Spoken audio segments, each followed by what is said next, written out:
de l'espace et du temps, parce que c'est pas pour parler de moi, mais à un moment donné de ma vie, j'ai fait un diplôme d'architecte, et j'avais fait autre chose avant, et j'ai eu vraiment beaucoup de problèmes justement sur cette question-là de l'espace commun, parce que de moins en moins d'étudiants, à l'époque où moi j'ai fait mon diplôme, sortaient de la salle informatique pour travailler sur leur site de projet. Donc ils restaient sur Google Maps ou des éléments comme ça. Et quand j'allais sur mon site, en fait, en même temps, c'était des sites qui étaient assez désertifiés. Donc il y avait un paradoxe total pour moi. Et il se trouve que moi, en particulier, j'ai très mal supporté. C'est comme s'il n'y avait plus d'espace et que je cherchais l'espace. Et comme j'étais étudiante en archi, je me disais, il y a une vraie problématique à se poser par rapport à tout ça. Mais jamais eu la réponse en fait, parce qu'on ne peut pas faire sans Internet maintenant, en même temps. On peut pas. Moi j'ai essayé de faire mon projet sur une bibliothèque où il n'y aurait pas du tout d'Internet, etc. Donc j'étais partie avec cette idée, et il se trouve que, du point de vue anecdotique, enfin c'est pas pour vous parler de ma vie, c'est juste c'est quelque chose que j'ai vécu, il se trouve que j'avais pris avec moi un étudiant pour travailler, pour faire mes plans, etc. Et du jour au lendemain, il est parti en Guadeloupe. Donc il dit, écoute, soit on ne travaille pas ensemble, soit on se connecte par Internet. Du coup j'ai été piégée du fait que j'ai dû faire tout mon diplôme alors que je ne voulais pas qu'il y ait de structure Internet dans ma bibliothèque. Je me suis retrouvée dans une situation où moi j'ai dû faire par connexion Internet avec quelqu'un tout les discussions, etc. Parce que je ne voulais pas changer de personne. Justement là, il y avait eu une affinité entre nous pour travailler. Et de fait, j'ai été constamment confrontée à ces problématiques. Alors même que j'ai fait archi, parce que je venais d'un milieu où on n'utilisait que le virtuel qui était le spatial. On ne peut carrément pas aller sur le site réel, de fait. Et j'ai pas du tout supporté ça, le spatial, du fait de mes propres déphasages par rapport à la question du temps. C'est comme s'il n'y avait plus de lieu, plus d'endroits où les choses auraient lieu, et en plus dans l'espace commun. Et je pense pas que ce soit forcément négatif, Internet, parce qu'on ne peut plus faire sans. Sans compter qu'il y a aussi la question du temps pour aller quelque part. Parce que Google Maps, par exemple, sont des photographies, des street view. Ça veut dire que c'est une vision monoculaire de l'espace qui fait que c'est pas un espace. Enfin, c'est pas un espace en 3 dimensions, etc. Ne serait-ce même que visuellement, ce n'est pas un espace. Donc c'est comme un leurre. Je dirais que ça serait un peu comme un simulacre d'espace. Et de fait, on est vraiment dans une société avec toute, même la publicité, etc. Enfin, la question de la désertification, on l'a discuté à l'école d'architecture. N'empêche que les enseignants laissaient quand même les étudiants travailler dans la salle informatique sur Google Maps. Moi, quand j'allais sur mon site de projet, je faisais vraiment office de préhistorique, quoi. Les étudiants me disaient, mais t'es malade d'aller là-bas, regarde, on va se connecter sur Google, t'as tout ici. De fait, j'étais vraiment... Et donc, j'ai un peu réfléchi à ces problématiques, mais j'ai pas trouvé de réponse. J'en ai trouvé une, mais j'ai quand même mis des espaces Internet dans ma bibliothèque. Parce que ça peut être pratique d'avoir quand même des informations assez rapidement, par exemple, pour travailler dans une bibliothèque. Mais c'est pas pareil que de rencontrer quelqu'un par Skype. Parce que ça, Skype, j'ai jamais pu me connecter avec mon collègue. J'en étais pas là quand même. Ça n'a pas été possible de passer à ça. Voilà, je voulais juste dire que... Non, mais je pense qu'il y a... Ce que vous dites, je ne sais pas si c'est la solution, mais vous pointez un problème qui, lui, je l'ai vécu. Il est clair. Et en architecture, il y a quand même des gens qui pensent l'espace de telle ou telle façon que les gens vont se rencontrer ou pas. Enfin, je veux dire, ça, c'est un vrai... voilà. Mais je pense que cette question, l'espace dont vous parlez, c'est-à-dire l'espace virtuel, enfin les temps et l'espace virtuel, ce sont des temps et espaces conceptualisés et calculés. Donc on n'est plus dans la sensibilité dont je parlais ici. Et ça ne veut pas du tout dire, quand on est proustien, ça ne veut pas du tout dire qu'on a phobie, technophobie, c'est pas du tout ça. Mais on voit bien qu'on est dans une question du corps, de la chair et de l'affectivité, qui n'a pas lieu d'être dans un espace programmé, dans un espace-temps programmé, calculé, conceptualisé. Et sans quoi peut-être que dans l'avenir, on apprendra à vivre le deux, n'est-ce pas? C'est-à-dire on passe pas du temps dans l'agriculture, mais de temps en temps, on se rappelle qu'est-ce que c'est que traverser un espace, éprouver une durée, toucher un corps, sentir une fragrance. Mais pour moi, l'exemple le plus radical de ce que vous dites, je ne sais même plus s'il est encore d'actualité, mais il y a quelques années, en tout cas, il était d'actualité. C'est le chorégraphe australien qui s'appelle Stellark.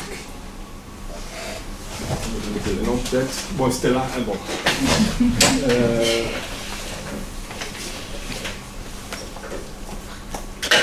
Je crois que c'est avec un L, je suis sûr. C'est un chorégraphe avec un L, merci. C'est un chorégraphe australien qui, donc, on attend d'un chorégraphe, justement, c'est celui qui est expert en matière de corps. Et le thème de Stellark est le corps humain est devenu obsolète. Le corps humain est obsolète. Et donc, ce qu'il s'agit d'élaborer maintenant, c'est une chorégraphie où le corps est branché avec des prothèses, avec des ordinateurs. Il y a une chorégraphie de lui où il a un bras électrique, il subit des chocs électriques, les chocs électriques impulsionnent son bras, et pour lui c'est ça la danse de l'avenir, c'est-à-dire tout ce qui était les grandes thématiques de la danse, l'intuition, les gestes, l'inspiration, le moment, les gestes justes, à l'instant qu'il faut, tout ça disparaît parce qu'on est branché dans un réseau de prothèses intelligentes, comme il dit, et la danse de notre temps, c'est une danse sans corps, et puis il est très délirant. Mais c'est intéressant parce que quelqu'un qui travaille avec le corps, il délire autour d'un au-delà du corps humain. Et avec les insuffisances du corps humain par rapport aux performances des machines. Par exemple, les insuffisances en matière de mémoire du corps humain par rapport... Imaginez Proust avec son thème de la mémoire involontaire, n'est-ce pas, qui est magnifique, sans quoi il n'y a pas de création. Pas de mémoire involontaire. Quand on est dans la problématique des Stellark. Toutes les mémoires sont des mémoires intelligentes. Donc là, je pense que c'est quelqu'un, et il a trouvé un grand écho chez Minsky. Minsky, qui est Marvin Minsky, qui est un mathématicien et qui dit... Voilà, nous travaillons actuellement sur des puces électroniques que vous pourrez introduire dans votre boîte crânienne à demain avec des paquets de mémoire, par exemple des paquets de calculs que vous pourrez introduire dans votre boîte crânienne, et ils vantent ça comme un grand développement au sens où nous serons beaucoup plus performants en matière de mémoire et de vitesse, de calcul, de stockage d'informations, etc. Donc la question que vous posez, celle de la virtualisation, ce dont ils parlent ces gens-là, c'est que la virtualisation, elle va être dans notre corps lui-même. C'est ce qui demande, qu'appelle de toutes ces forces stellaires, que la virtualisation soit inscrite par des mixages neuroniques et électroniques dans le corps. La question par rapport à ce dont nous parlions, pour ne pas perdre le fil, que je peux juste la mentionner, ça c'est donc celle-ci. Qu'en est-il de l'enfance? Pour ça que j'ai essayé de parler.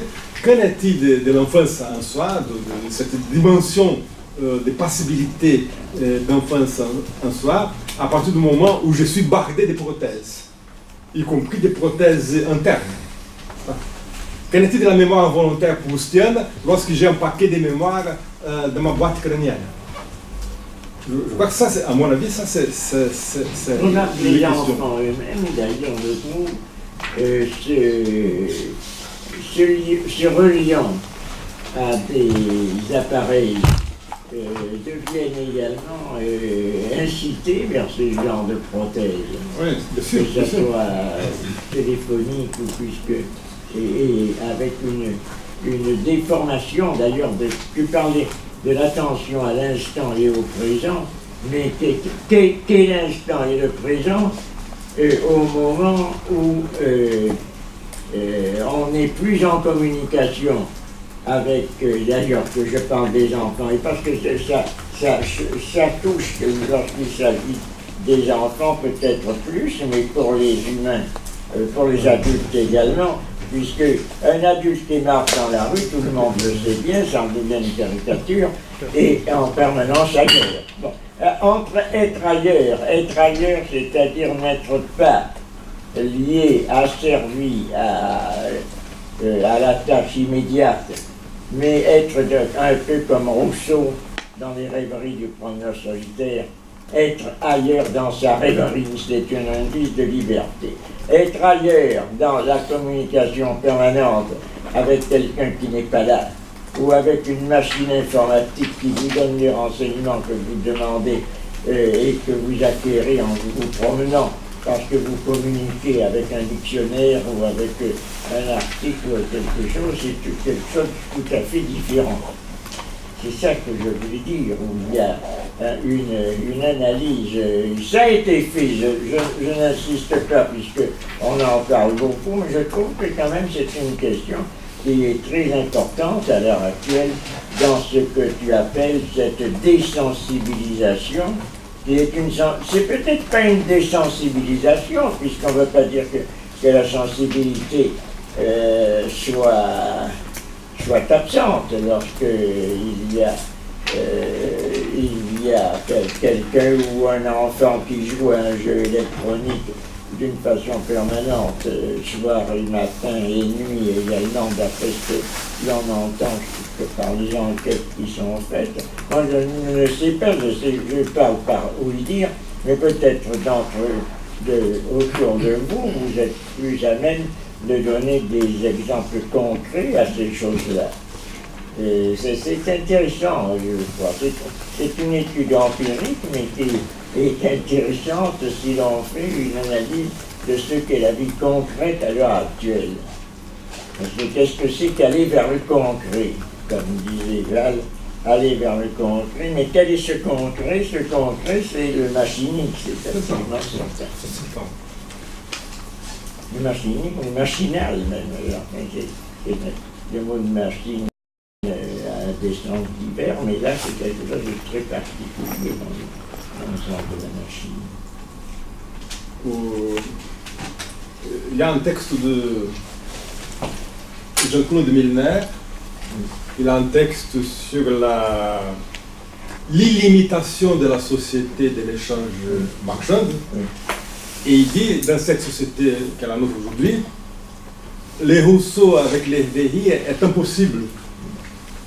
Parce qu'il deviendrait tout de suite un touriste soumis à l'industrie du tourisme et il n'a plus l'espace-temps pour lui dans ces VI.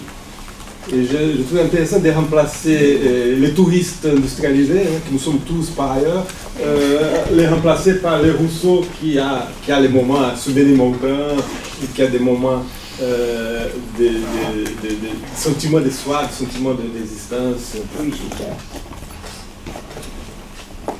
Et je me souviens en disant ça, je me souviens Nietzsche, dans le texte Schopenhauer comme éducateur, Nietzsche disait que la société veut qu'on ne puisse plus éprouver le sentiment de l'existence par l'accélération générale, comme vous dites, la mécanisation continue. On est trop pressé, n'est-ce pas, pour sentir quoi que ce soit.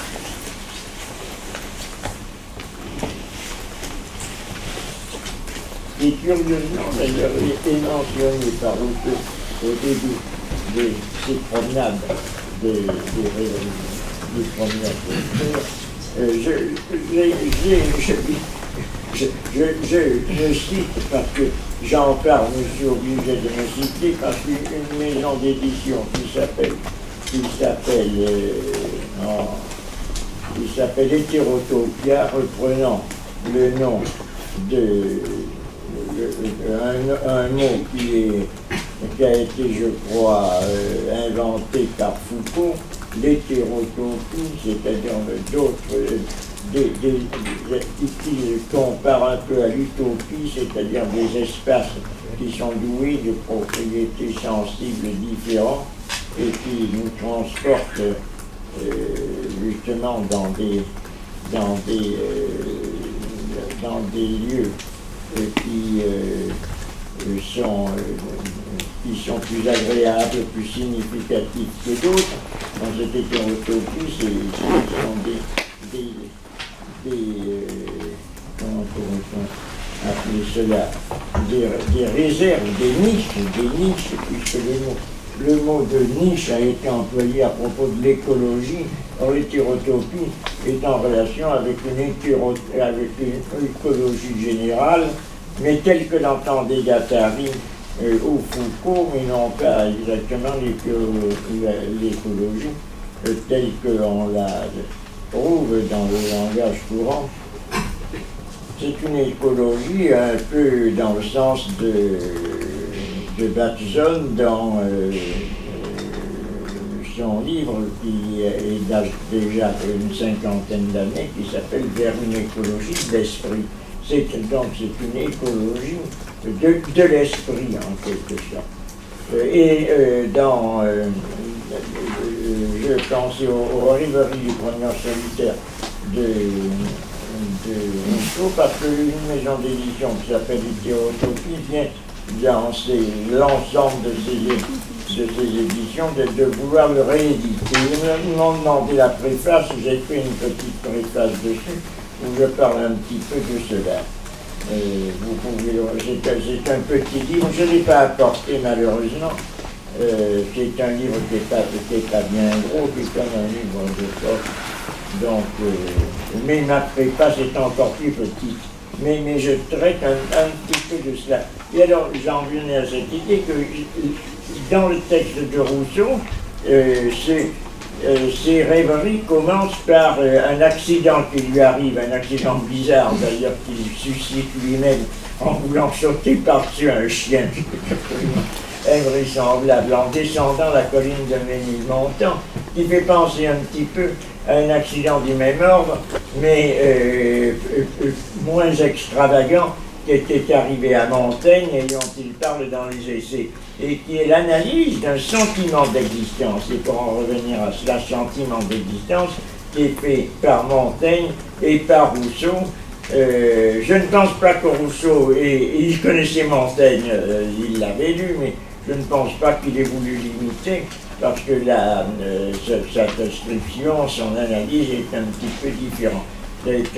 Mais c'est très original, c'est très existentiel en effet, c'est le sentiment d'existence dans lequel il est premier et dans lequel il pénètre en quelque sorte dans ce domaine de la rêverie que je le signale puisque tu as parlé d'Aesthésis et que l'Aesthésis est un livre de Rancière. Au début de Aesthésis, Rancière cite un livre, c'est un texte de Rancière qui a été composé à partir d'analyses de petits textes de chaque chapitre comportant depuis Hegel jusqu'à l'époque contemporaine un petit texte qu'il commente. Et au début, dans un texte qui commente un texte de Hegel, de l'esthétique de Hegel, il fait une petite incursion du côté de cette rêverie de Rousseau en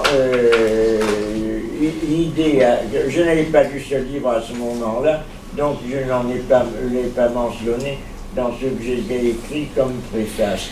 Mais je l'aurais fait peut-être parce que c'est très intéressant et il attribue cette rêverie à une orientation de la prolétarienne de la philosophie, la rêverie étant une sorte d'acte essentiel du prolétaire du XIXe siècle, dont il avait écrit les rêveries recensées avec Borel et Daniel Rancière, d'ailleurs sa femme, dans Révolte logique, les différentes rêveries, les imaginations essentiellement utopiques d'ailleurs, qui avaient animé le prolétariat du XIXe siècle.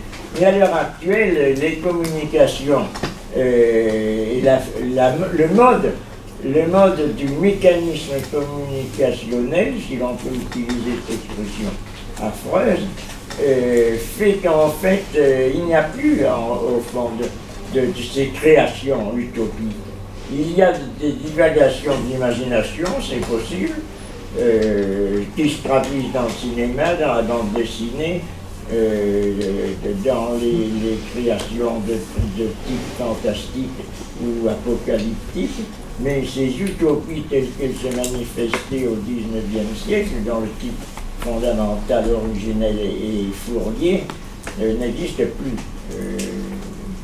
Donc il y a une perte, très certainement, de l'orientation de l'imaginaire, une orientation particulière et très privative, j'ai l'impression, très stérilisante. Mais je ne vais pas couper la parole à ceux qui veulent parler. Là, toi, Oriane, tu avais quelque chose à dire peut-être.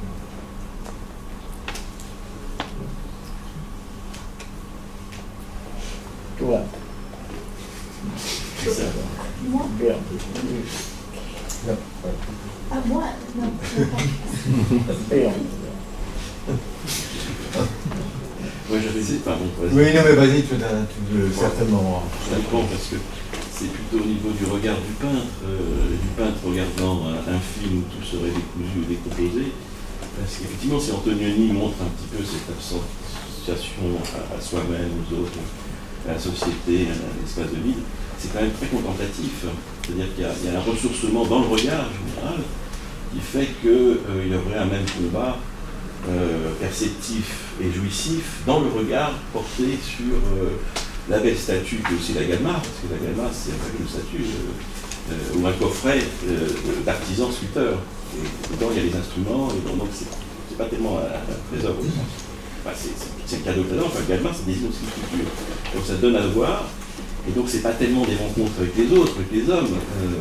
C'est pas tellement une sensibilisation de vie partagée ou de rencontre entre les êtres. Ça peut être évidemment un enseignement, mais je pensais à ce que Antonioni, au fond, nous montre dans ces personnages auxquels on n'est pas tous obligé de croire ou auxquels on n'est pas obligé de pâtir, même si effectivement le début de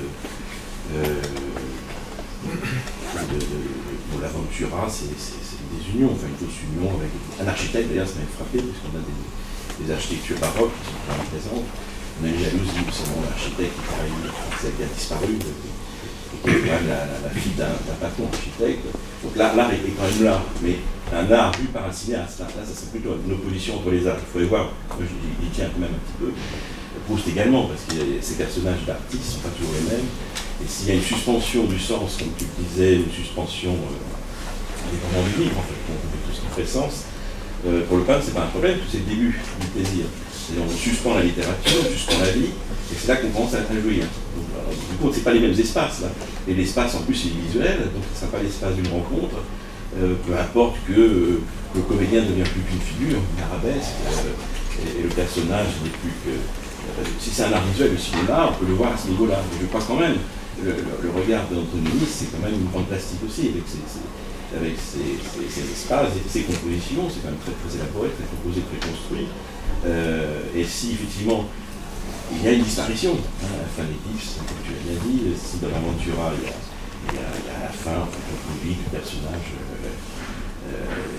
amoureux, semble-t-il, ou aimé, qui n'est plus recherché dans l'île, c'est quand même un osium impossible d'une classe sociale. La bourgeoisie qui est censée pratiquer l'osium, qui est censée pratiquer la scolée, donc le biostéréotypos des Grecs, et donc tout ce que tu développerais toi-même, avec l'enfance ou son enfance, c'est-à-dire un statut social d'aristocrate pour tous, dirait Badiou, un aristocrate pour tous, plus qu'une prolétarisation des espaces et des classes. Cette aristocratie pour tous est impossible dans une classe bourgeoise désœuvrée, on voit ça aussi chez Fellini, enfin dans la Dolce Vita. Chacun ne peut pas accéder à l'art comme contemplation. C'est ça que je vois, moi. Alors que le film lui-même donne, en compte à tous, la possibilité de percevoir, disons plastiquement ou littéralement, poétiquement, quelque chose. Puisqu'en fait, il y a un plaisir de cette impossibilité. on a une œuvre de cette impossibilité. Donc on a quelque chose qui promet une rencontre possible, un amour, une entente. L'œuvre d'art est fait de tous les drames d'impossibilité de rencontre, en fin de compte, un destin pour la rencontre autour de l'œuvre d'art. Je tiens moi à l'objet plutôt qu'à la performance. La performance elle-même est objectivée, et je crois qu'on a toujours une perception d'un art, du désœuvrement, par exemple, Ben, plutôt que de l'œuvre achevée. Donc on est toujours un peu dans cette idée 68 art aussi, qui est alliée à la performance en réalité, et à l'art comme action, et désœuvrement plutôt qu'à l'art comme œuvre achevée. Et pourtant, c'est ça qu'il donne à voir au cinéma comme ailleurs. Alors il faut des temporalités par rapport aux arts. C'est très large, la question que je pose, je pense quand même l'approche de toutes les questions que tu soulèves sont elles-mêmes traversées par des divisions à l'intérieur de ce qu'on appelle l'art. La procédure générique unifiée, par exemple, de Badiou, l'art, oublie quand même les différends entre littérature, peinture, architecture. C'est pas le même plaisir, c'est pas la même recherche, c'est pas la même entente, c'est pas le même moment de rencontre. Si tout ça a été confus à la fin, c'est au profit d'une autre logique. Un capitalisme littéraire, un capitalisme du sens, en fin de compte, on détruit la forme plastique, et elle se donnera à voir par-delà presque tout. On sait bien ce qui se passe avec les peintures rupestres de la préhistoire. On n'en sait pratiquement rien, et donc on a des formes comme ça, sensibles, de la sensibilité à l'espace, des couleurs, et puis, alors, débrouillez-vous, mais en même temps, il y a quelque chose qui passe là, et qui nous rassemblerait dans le regard. Donc, évidemment, moi, je suis un tenant de la perception, je suis un rétinien, comme chacun sait, un rétinien universaliste, et ce rétinien universaliste, lui, croit à ce partage-là, y compris dans les cinémas de l'absence de rencontre, de la déliquescence des relations. Oui. Et ça, voilà, c'est tout ce que je... Non, mais par rapport à Antonioni, je pense qu'il faut revenir sur Antonioni, parce que ce que tu as exposé sur Antonioni, c'est juste une partie de l'Antonioni. Ce qui m'aurait intéressé de voir, cet espace vide, donc, par rapport à des affectations, donc, des sentiments, il ne le traite pas du tout de la même manière dans Zabriskie Point, où il y a cette fameuse séquence de 20 minutes, environ, enfin 15 ou 20 minutes, où il y a le corps qui est au centre. Les corps qui s'enroulent, qui sont dans une étreinte donc amoureuse, dans un désert de sable, de vide. Donc, et je pense que c'est là où Antonioni revient peut-être ce que toi tu entends derrière, cette histoire d'enfance, quelque part, ou une nostalgie, ou quelque chose qui est extrêmement prégnant, qui irrigue constamment l'œuvre, constamment. On fait souvent la parenthèse de cet Antonioni-là, parce qu'on est toujours fixé sur la première partie. Et je pense que c'est très important, ça, cette séquence surtout, qui dure longtemps. Avec un côté quand même, pour finir dans Zabriskie Point, tu as quand même, comme dans Easy Rider, une sorte de violence interruptive, de l'utopie, parce que le jeune californien se fait abattre dans son avion. Et en plus, il y a l'explosion de l'architecture. Il y a une architecture qui explose. Oui, absolument. Qui est comme, qui peut-être fait. Je reste sur l'amour, c'est l'histoire du corps et l'amour. Là, il y a un problème aussi. Je donne la parole à Pignot pour rendre plus clair, je crois, aux auditeurs, l'ensemble des auditeurs, quel est l'enjeu de ce problème que tu viens de poser, parce qu'on le saisit peut-être pas très bien. Bon, je vais dire, C'est des rajouts, hein. Des pièces. faire un tout peu le tour de ça, je m'entends rompu. D'abord, je voudrais écrire le mot agalma.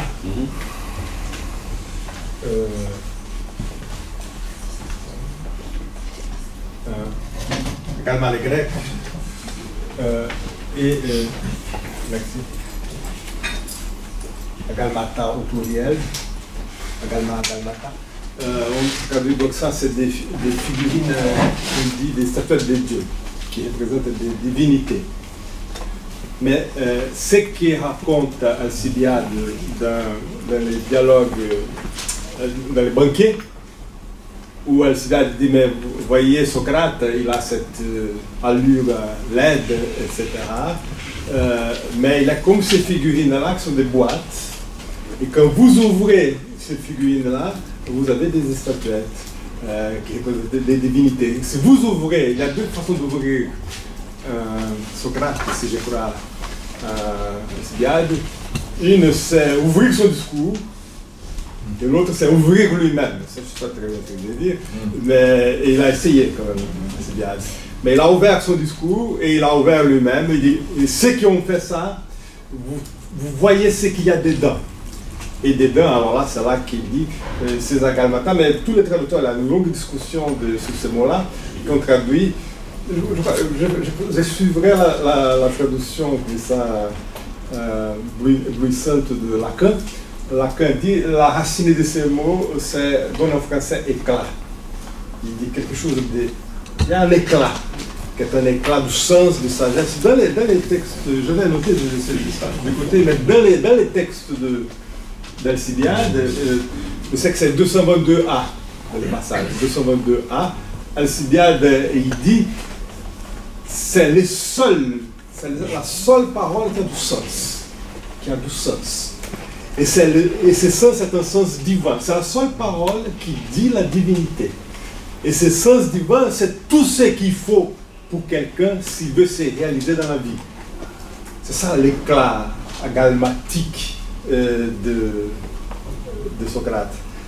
Et Lacan, là je suis un peu tributaire, Lacan, vous savez, il a travaillé ça dans un séminaire qui s'appelle le Transfert. Et il en a fait l'origine du concept d'objet petit a, qui est l'objet cause du désir. Donc on suppose que l'autre, un grand autre comme Socrate, il recèle la cause du désir.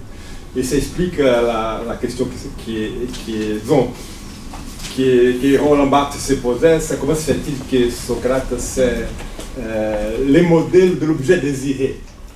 Lacan articule ça à partir de la Galba selon l'aveu du désirant qu'Alcibiade, et il dit voilà c'est sûr qu'il va de la laideur de. Voilà, c'est ça. Parce que ce sont des faunes. C'est ça. Non, mais je pense peut-être. On dépasse l'apparence faunae. Bien que les faunes soient très beaux en soi, ils ne sont pas automatiquement dépassés. Non, mais là Alcibiade dit qu'il a les dents d'un satyre, un dent d'un silène avec des pieds de bouc, des lèvres qui sont tombées, un gros ventre. On voit que c'est quelqu'un qui se donne. Il y a un physiognomoniste contemporain de Socrate qui dit en regardant votre figure, je vois très bien que vous êtes un vicieux, vous vous êtes donné à toutes les débauches, etc. Et Socrate, avec son ironie légendaire, il dit dis donc, qu'est-ce que vous comprenez bien, les êtres humains? Vous avez tout compris. Mais il y a aussi cette théorie du contraste entre l'enveloppe socratique. Nietzsche, qui était assez méchant, il disait la Grèce ancienne, qui était la civilisation de la beauté, qui était le symbole de la moralité, mais que des beaux. L'homme le plus célèbre, c'est d'une laideur incomparable. Comment il a réussi? Mais une explication, c'est justement cette laideur est en contraste avec l'agalma qu'il est supposé recevoir en lui. Ça, c'était juste pour ce point. J'essaie d'aller vite, mais je ne sais pas si. Bon, on continuera peut-être après. Dans l'aventure, je ne sais pas si tout le monde a vu l'aventure d'Antonelli, mais dans l'aventure, il y a une chose étonnante. Il y a la théorie qui esquisse Antonelli. C'est que Sandro, qui est le personnage principal, c'est un homme dont la femme disparaît. Il est en train de chercher cette femme avec sa copine, qui est Monica Vitti. Du coup, il y a une liaison avec Monica Vitti. Et là, on pense qu'il y a une liaison amoureuse.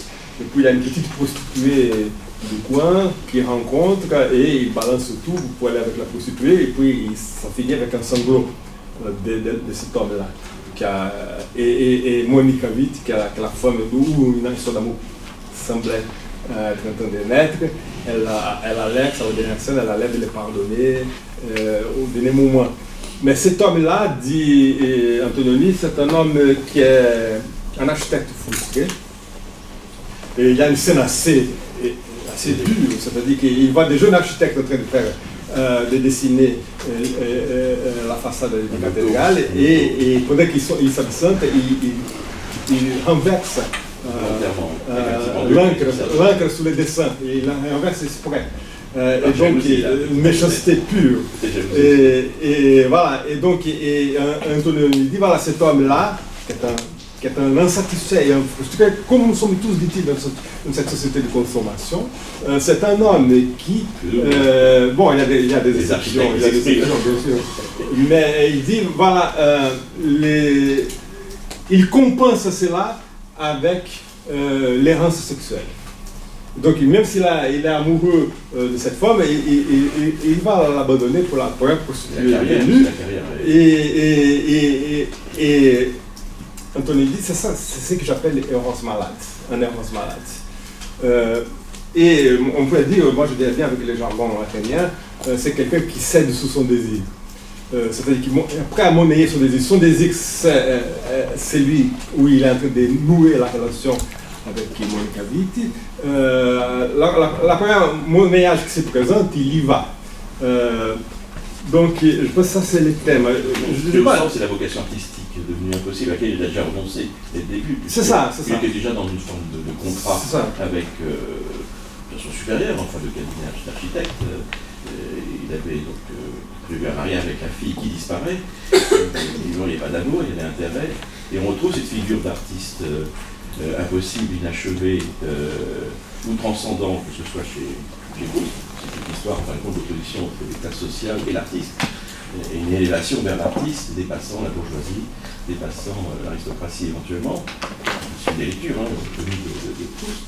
Et puis on se retrouve avec Fellini ou Indochevita, on a un écrivain qui n'arrive pas à être écrivain, qui rencontre des gens qui apparemment avaient atteint cette dimension-là, ou qui se suicident, on voit bien, donc il y a cette opposition, parce que la position sociale privilégiée devient impossible au regard de l'art, dans un luxe qui ne s'épanouit pas, là, qui ne se rencontre pas. Quand même, on a le modèle antique du non-travail aussi, qui est à l'arrière-plan, dans notre conception grecque du biostéréo, c'est pas l'osium. C'est pour ça que je l'ai réintroduit à chaque fois, puisque qu'est-ce qui se joue dans l'art? Est-ce que c'est une préoccupation d'aristocrate plutôt que d'ouvrier, qui sépare d'ailleurs entière et la vie, profondément, ou est-ce que c'est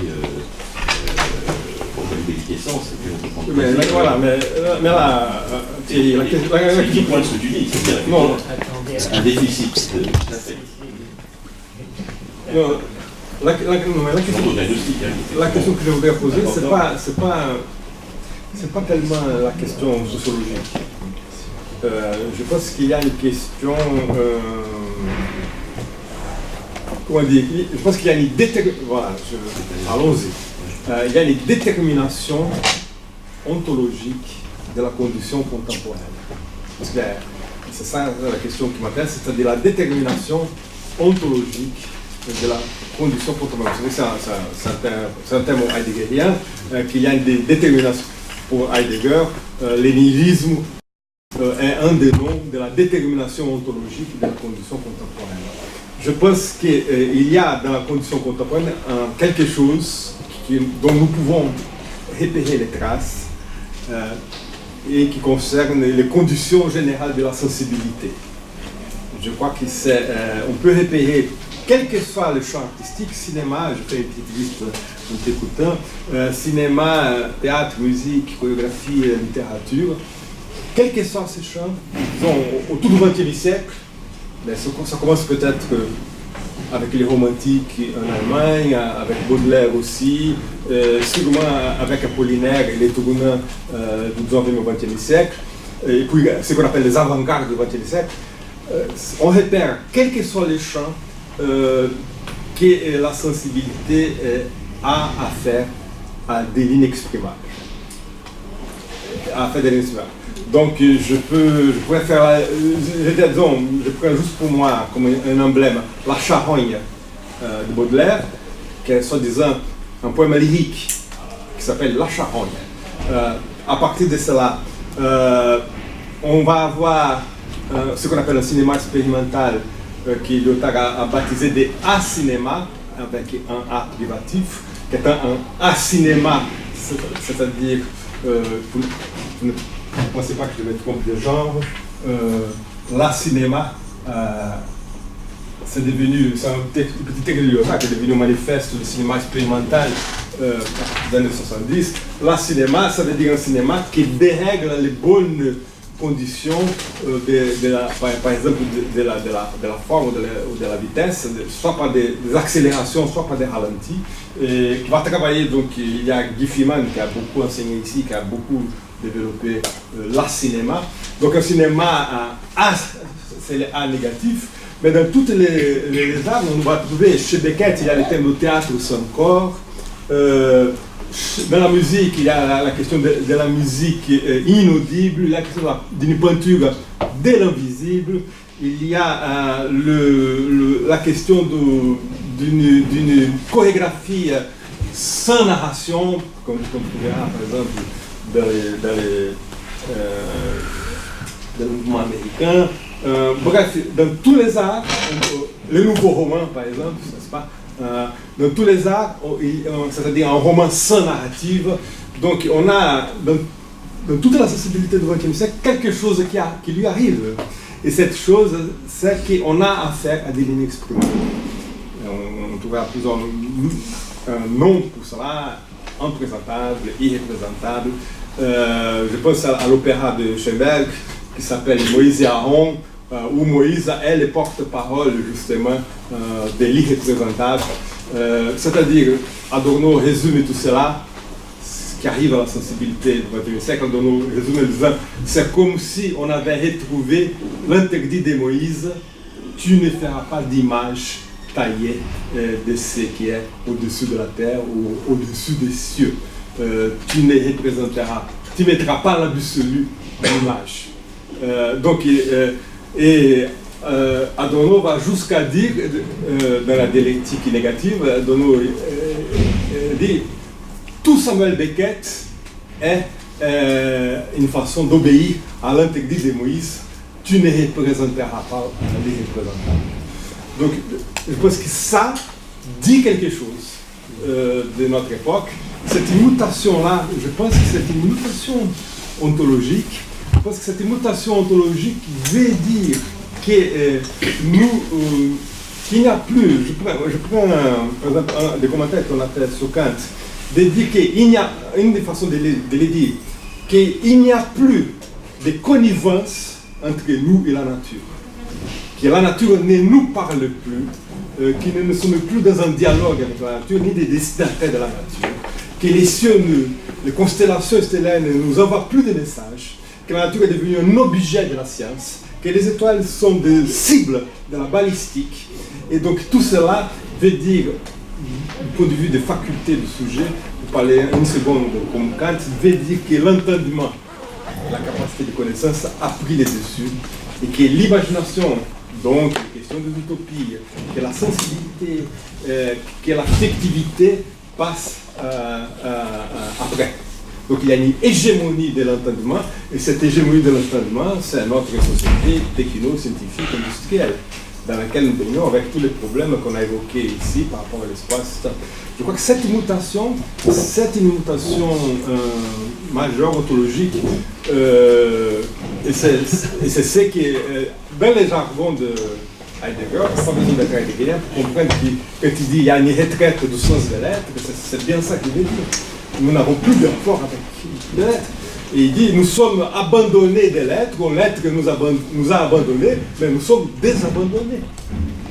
Et ça me fait penser à, on a déjà parlé ici, ce peintre, il y a un peintre new-yorkais, Newman, Barnett Newman, un peintre juif, new-yorkais, il y a une série de tableaux de Newman où Newman dit le thème de mon tableau, c'est la seule question qui importe aujourd'hui, dit-il, c'est pourquoi nous as-tu abandonnés? Alors tu, c'est le sens, c'est l'être, pourquoi nous as-tu abandonnés? Et il essaie de faire donc une peinture sur ce thème-là, et en disant c'est la seule question de notre temps. Je pense que de Newman à Kant, il peut venir à rebours en passant par les avant-gardes, lui qui a été à un moment donné au sommet de l'avant-garde au XXe siècle. Je pense que là on a une séquence artistique qui est en train de dire que quelque chose s'est passé du point de vue ontologique par rapport à ce que c'est que l'humain, par rapport à la condition de l'humain. Et je crois qu'on n'est pas surpris de ça, bien entendu. Lorsqu'Apollinaire dit il faut que les artistes deviennent inhumains, il faut qu'on devienne inhumain pour nous mettre à la hauteur de ce qui est en train de se passer, je crois que c'est une façon de parler. Je crois que c'est très bien d'ailleurs. C'est-à-dire qu'il y a une chose qui est finie, c'est l'anthropocentrisme. Ça, c'est très bien. Mais il y a on ne peut pas nier qu'il y a une hégémonie de l'entendement. Cette hégémonie de l'entendement, c'est une hégémonie du concept et du calcul. Elle s'est traduite par nos machines, nos gadgets électroniques, et que nous sommes noyés par ça et dans ça. Et c'est plutôt ça.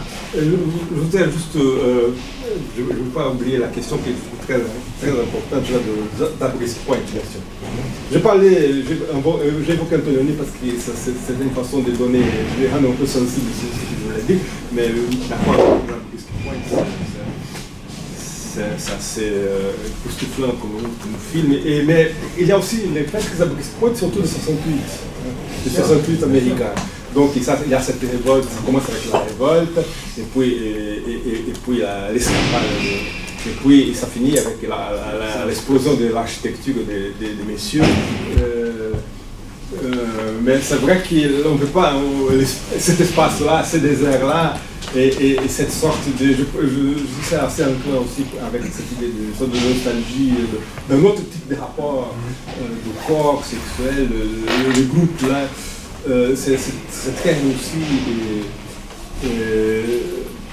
et c'était une époque où ces questions-là étaient, peut-être elles ont pu paraître comme une réponse aux questions qui posaient Antonioni 10 ans plus tôt. Les corps se rencontrent chez Antonioni.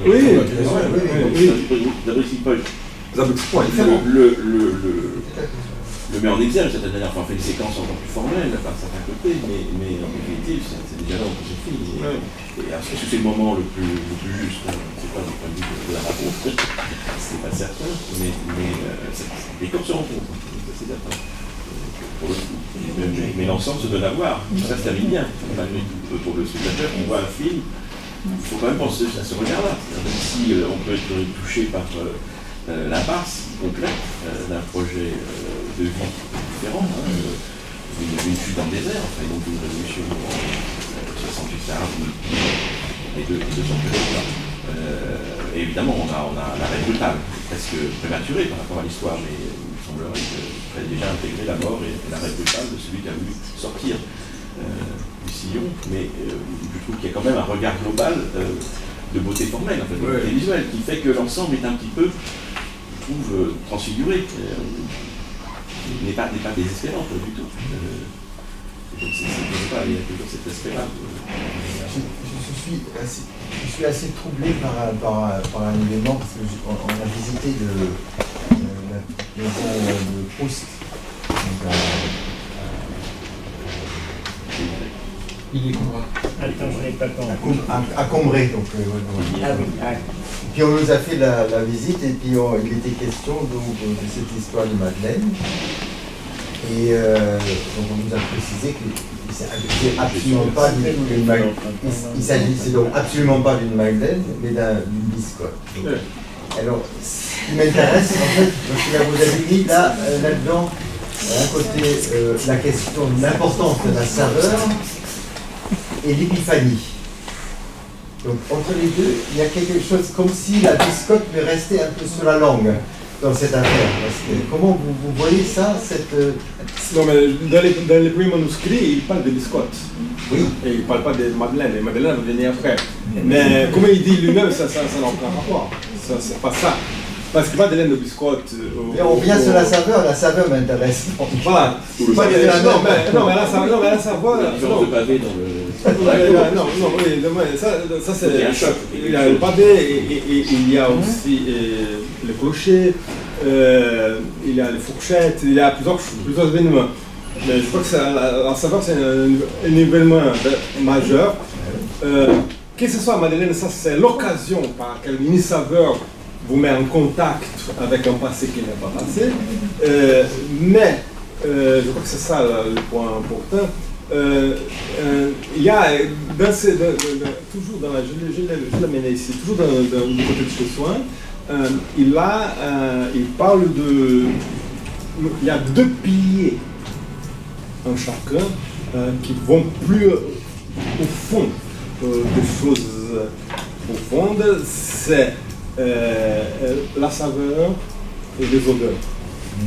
Il a cette théorie de saveur et des odeurs. Ça veut dire plus que les visions, que l'audition, les saveurs et les odeurs, ça descend plus très fond de notre passé archaïque. Et donc là, c'est la saveur qui va ressusciter, c'est le mot qui vient, qui va ressusciter quelque chose. Mais je pense que le point important, c'est que chacun, je résumais comme ça brutalement, que chacun recèle en soi une zone inconnue et qu'il se peut qu'à